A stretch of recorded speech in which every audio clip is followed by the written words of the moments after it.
Soumik Gopalpur school and কলেজের এক মেধাবী শিক্ষার্থীর নাম, যে এবছরের এসএসসি পরীক্ষায় জিপিএ 5 পেয়েছে।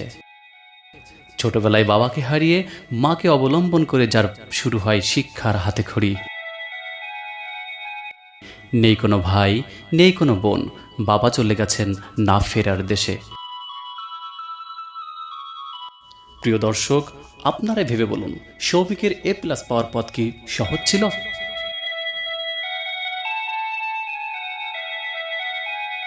প্রিয় দর্শক, চলে এলাম সৌমিকের বাড়িতে। আজকে আপনাদেরকে শোনাবো সৌমিকের A+ পাওয়ার গল্পটি। তো চলুন শুরু করা যাক।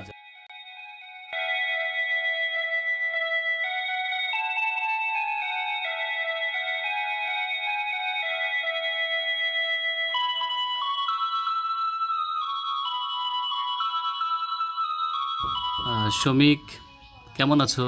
হ্যাঁ, আমি ভালো আছি। আপনি কি ভালো আছেন? হ্যাঁ, আমিও ভালো আছি।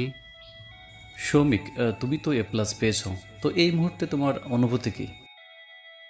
আমার মা প্রথমে আমাকে ফোন দিয়ে বলছে, বাবা তুমি A+ পেয়েছো। তখন আসলে সেটা ভাষায় প্রকাশ করার মতো না অনুভূতিটা। আমাদের স্কুলের টিচার, বিশেষ করে আমাদের অধ্যক্ষ মহোদয় স্যার, খুব অক্লান্ত পরিশ্রমের ফলে আমরা এই যে 6জন প্লাস পেয়েছি। কয় ভাই বোন, এ বিষয়ে কিছু বলবে? আমি মায়ের একমাত্র সন্তান। তোমার শিক্ষা প্রতিষ্ঠান সম্পর্কে কিছু বলো। আমার শিক্ষা প্রতিষ্ঠান Gopalpur school and college, Monirampur, Jessore. Soumik, আমরা শুনেছি যে ছোটবেলায় তুমি তোমার বাবাকে হারিয়েছো। এই পরিস্থিতিতে তোমার লেখাপড়া কিভাবে এগিয়ে নিয়ে গেলে তুমি? হ্যাঁ, ১ বছর বয়সে আমার বাবা রোড অ্যাক্সিডেন্টে মারা গেছিলেন। তারপর থেকে আমার মা শিক্ষকতা পেশায় চাকরি পেয়ে আমাকে পড়াশোনা করাচ্ছিলেন। এবং আমাদের স্কুলের শিক্ষক মণ্ডলী এবং অধ্যক্ষ মহোদয়ের অনুপ্রেরণায় আমি আজ আবার সুন্দর একটা রেজাল্ট করতে পেরে আমি খুবই আমার ভালো লাগছে।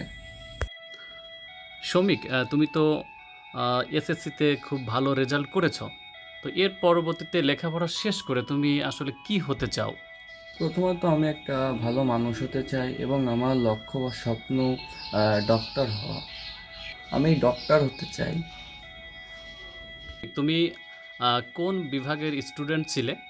আমি গোপালপুর স্কুল অ্যান্ড কলেজ থেকে বিজ্ঞান বিভাগে পরীক্ষা দিয়েছি।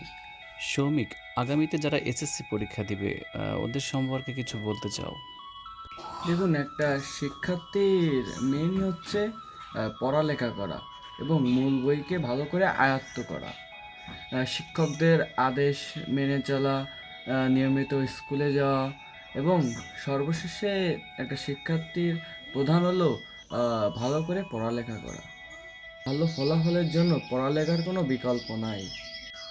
আমি আরও বলতে চাই, প্রতিদিনের পড়া প্রতিদিন কমপ্লিট করতে হয়, যেটা আমি করতাম। আচ্ছা, তোমার পড়ালেখার রুটিনটা কী ছিল? আমি প্রতিদিন রাত 11টা থেকে 12টা পর্যন্ত স্টাডি করতাম এবং সকাল ভোর 6টা থেকে স্কুল যাওয়ার আগ পর্যন্ত পড়তাম আমি। বিকেলবেলাতে আমি খেলাধুলা করতাম, বন্ধুদের সাথে আড্ডা দিতাম এবং সময় পেলে ঘুরতে বেরোতাম, এই আর কি। আচ্ছা, আপনি তো সৌমিকের মা।